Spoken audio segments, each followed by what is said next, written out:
Welcome back to Mint, where we explore the world of personal finance, making it simple and relatable for you. Whether you're looking to earn, spend, save or invest, we've got you covered.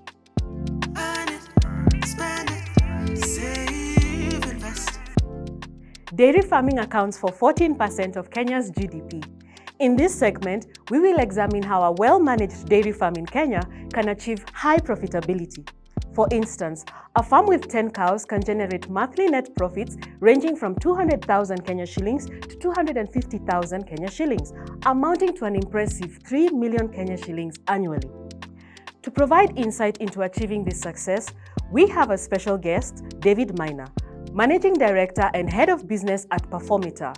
He shares essential tips while running a lucrative dairy farm at Resource Farm. Take a look. For somebody beginning, what is most important first is it is beginning with feed and not beginning with cows. If you're able to begin with fodder first, planting fodder, and I'm assuming that already the viability examination has been done and it's a go for that investment. Then they go to the structures, then they go to the equipment and the workers. Then cows come to a farm that is already set up. Most common cow that Kenyans have gone for is a Frisian. Because we are not able to do what we call a genetic audit, it's difficult to know whether it's Holstein Frisian or whether it is half Frisian and half something else. But let's say black and white cow is very common. You'll also find the red Frisian, you'll find Eshers, you'll find also Jerseys are also becoming very popular nowadays because there are people who are going for cows that give you less milk and higher butterfat. There are people who are going for smaller cows because they eat less and therefore they can be afforded. And then also the issue of structures.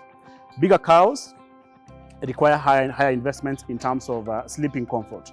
When you go to a farm that has bigger cows, when they use mats, you can see that they're having wounds on the hocks, on the knees, and they have dirty legs or dirty udders because that cow is heavy and the pressure points are pressing too hard on the bedding. People go for what we call advanced pregnancy heifer. Now for Frisian, it will depend. If the farm has very good documentation, has a good reputation, and the mothers have a high production of milk, there are farms selling up to about 400,000 Kenya shillings per heifer. Now, I would say the top range breeds, we are having about between 330,000 shillings to about 350,000. In most cases, those are cows that were imported as calves or they imported directly as pregnant heifers from Europe or from South Africa or from other dairy developed economies. However, if you buy from a farmer who has very good looking cows, but they have no documentation, so you cannot be able to confirm the parentage, you can't confirm the top production of the mother, then in most cases, you're going to buy that cow between 180,000 shillings up to around 250,000. So that we can call it a second tier costing. Small farmers willing to sell cows between each other, you can have heifers as low as 90,000 shillings to 120. And that is now the third tier level. Capital estimation, these are the major things. The structure. Yeah, if you're using wood, mixing with a bit of metal because of the feedlots and the cubicles, but then maybe you're using wood for the pillars and for the roofing, the cost can really come down. But perhaps the lowest you can get to is about 40,000 shillings per cow space.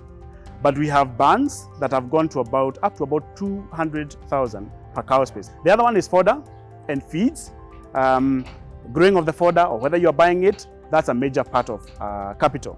Now we have the other softer cost, the workers, the equipment, a milking parlor like semi-automatic, mechanical, where people are just putting clusters into the teats and then milking is happening and milk flows into the lines, goes to the tanks.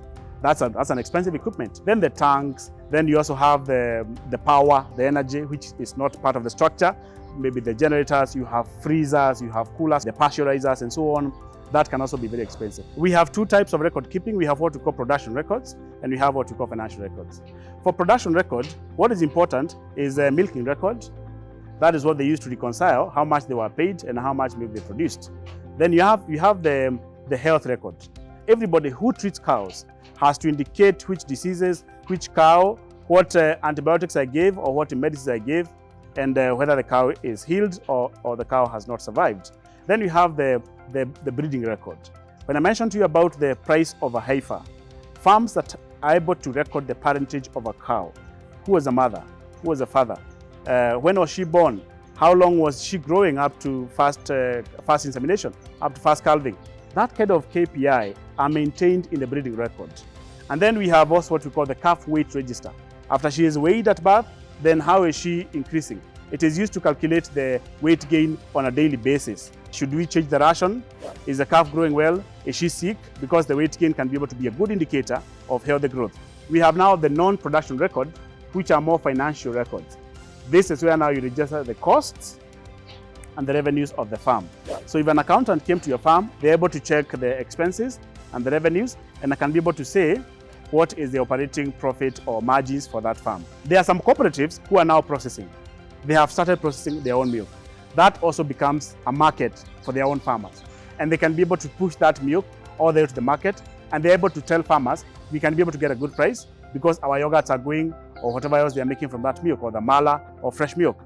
Then you also have groceries, or milk bars, or milk ATMs. Those are people who are basically putting up on the street and selling milk directly. And then we have also seen farms who have, like this one now, who have their own processing. So they have the primary production section, but they also have the secondary production section, which is processing. So milk comes from this as a separate business unit and moves to the other business unit.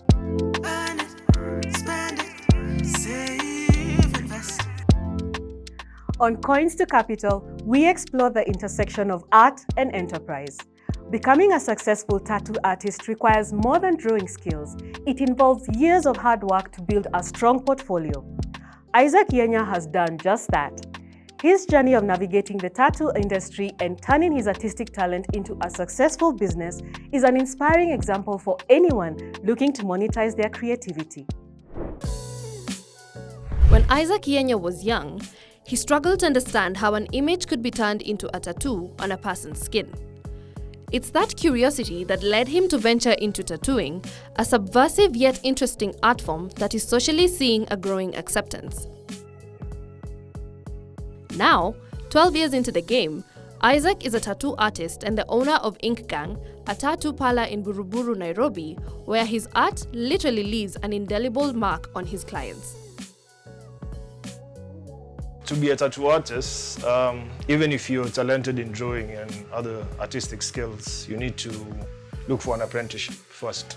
Without finding an apprenticeship, you can't learn because you need to learn from other tattoo artists. There's no actual particular school for tattooing. Before Isaac could venture out on his own after his apprenticeship, he first had to find people who were willing to be practice canvases for his work. But finding those volunteers was hard, and clients even harder to come by. It took me like 6 months. Most of the people were denying me the ability to just learn. And being an apprenticeship, you need to like open the shop, clean for the tattooer, basically running the whole shop, while learning at the same time. Depends on how skilled you are in drawing, but can take 2 to 3 years. I had to do a lot of free tats at first. Actually, I had to work on myself first. I had to tattoo myself first because I didn't want to tattoo someone else, then do a mistake or have bad outlines on their tattoo or anything. Every tattoo guy or girl has their own clientele. And to build a clientele, you need years of experience.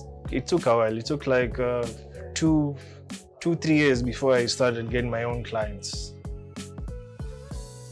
At this point, Isaac had mastered the art of creating beautiful body art and started to gain a loyal clientele. The only thing left to do was set up his own tattoo shop. While I was doing the apprenticeship in Kenya Cinema, I gathered some money for the 2 years I was there. It took me like, I guess, 150. Yani that's pretty basic.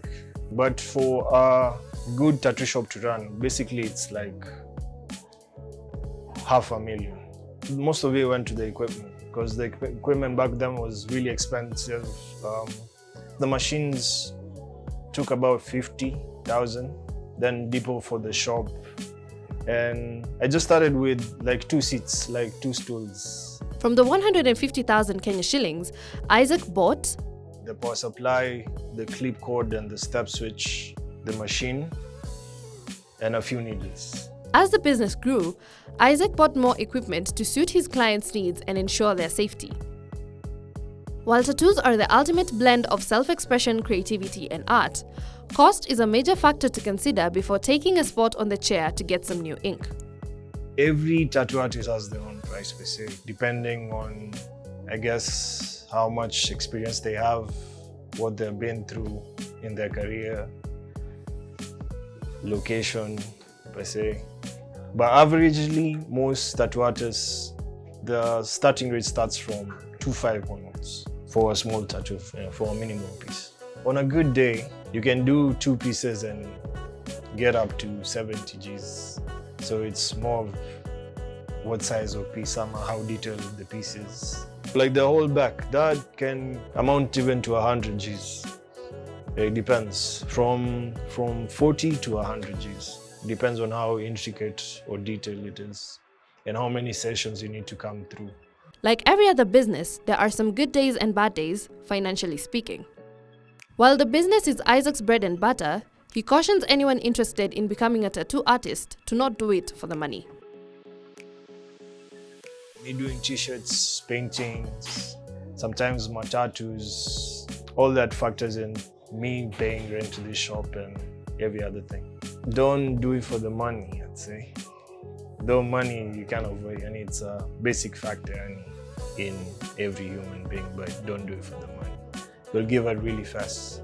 I can't say it's been a good all through. There have been some hard times, the times I've questioned myself, but it's something I really wanted to do, so I decided to stick with it.